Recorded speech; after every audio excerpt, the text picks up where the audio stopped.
Hello, folks. For this week, we're going to be talking about how the Episcopal Church begins to emerge in the early 19th century. One of the things to keep in mind is how difficult the birth of the Episcopal Church had been. In 1790, there are only 4,000 Episcopalians in the whole country of the new United States. And there's a population of 4 million. Initially, growth is really slow because of all the upheaval and energy that was spent on simply trying to establish a new church. William White really emerges as the key leader for the early Episcopal Church. He was a leader for a long period of time and really shaped a full generation of leadership. Initially, the presidency of the House of Bishops was meant to rotate. So the presiding bishop really oversaw business there and opened and closed the meetings.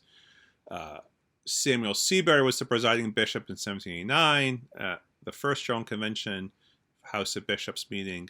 Samuel Provost in 1792, William White in 1795.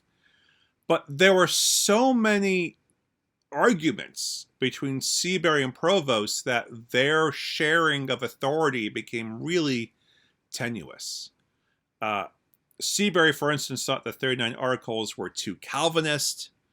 Provost and our fourth Episcopal Bishop, Clagett of Maryland, were really opposed to lots of creedal affirmations and were actually much closer to deist in some of their views. Seabury dies in 1796. In 1801, Provost stops really showing up as bishop. And so William White steps into the void and serves as presiding bishop all the way through 1836. A number of canonical changes are made at the 1801 General Convention in order to respond to this leadership problem. One is that General Convention makes the presiding bishop simply the most senior bishop in the House of Bishops. And so instead of having to navigate power sharing in a rotating presidency, this seems to be a cleaner and easier solution. William White, though, is really concerned about preserving the stability of bishops.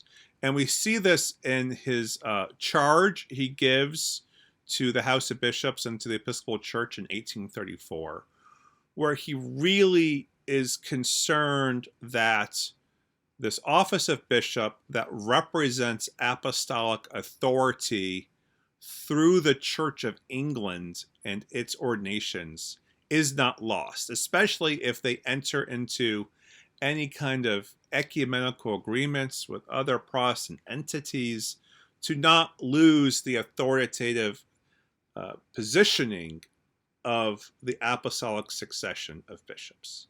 Just want to observe two things in there. One is that even if you're a low church or latitudinarian person like White, bishops still matter a lot in the Episcopal Church. The other, again, is to note how much White emphasizes that the apostolic succession comes through the Church of England and not through the Church of Scotland. And again, this notion we have in the Episcopal Church that we owe so much to Scotland and to the person of Samuel Seabury really was not an operative concept at all in the early Episcopal Church. And maybe during our discussions, we can talk about why that might be. Another significant thing that White engaged in order to help create some stability for the life of the early Episcopal Church was around the 39 Articles of Religion.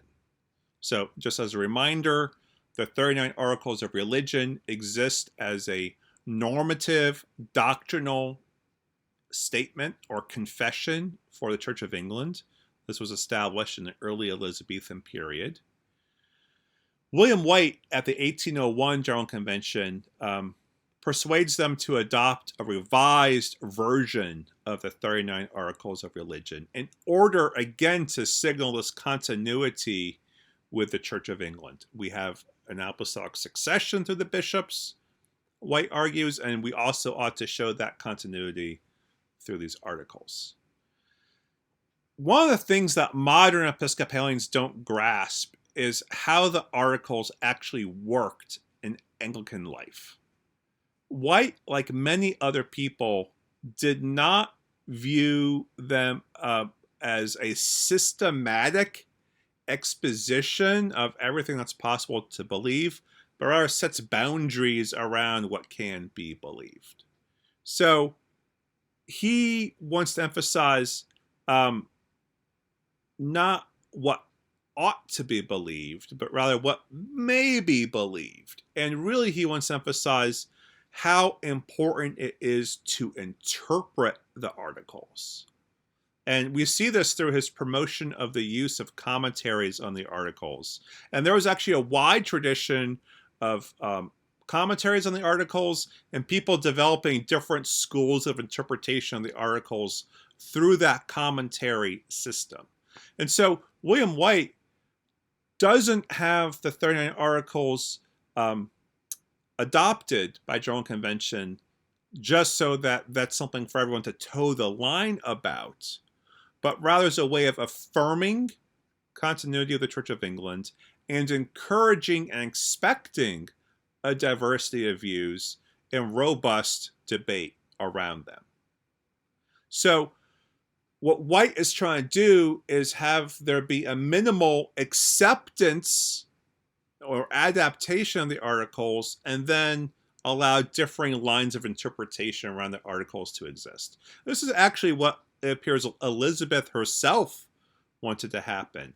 The articles, when you compare them to other 16th century Protestant confessions, is really quite minimalist in its claims. So there's a certain doctrinal minimalism in them in order to encourage maximal adherence. And that's a very similar dynamic in what White is trying to accomplish here in 1801.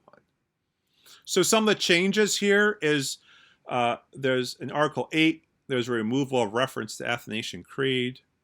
Article 21 removes mentions of authority of princes and church affairs. Article 35 notes that where the Book of Homilies speaks about civil law, it's not binding to matters of American civil law. There's a change referencing the American ordinal or ordination rite over the English ordination rite. Article 37 removes references to monarchy. So these are all rather small tweaks, dealing really with the question of how do the articles fit in an American Republican context and not an English monarchical context. Also in 1804, White returns to General Convention, having been given a charge by them to come up with a curriculum for clergy education. That is the reading for orders process. And one of the things he does there also is in that curriculum of readings include Bishop Gilbert Burnet's commentary on the 39 articles. Bishop Gilbert Burnet's commentary was a very mainstream commentary that reflected a real latitudinarian perspective.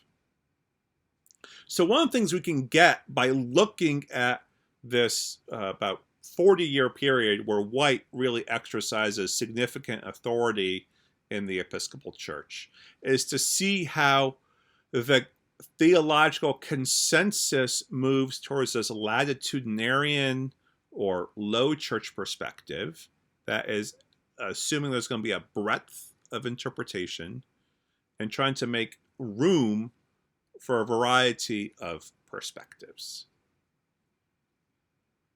I hope that gives you some useful food for thought in thinking about the ethos of the Episcopal Church and how it's being established in this time period. I'll see you at our next video.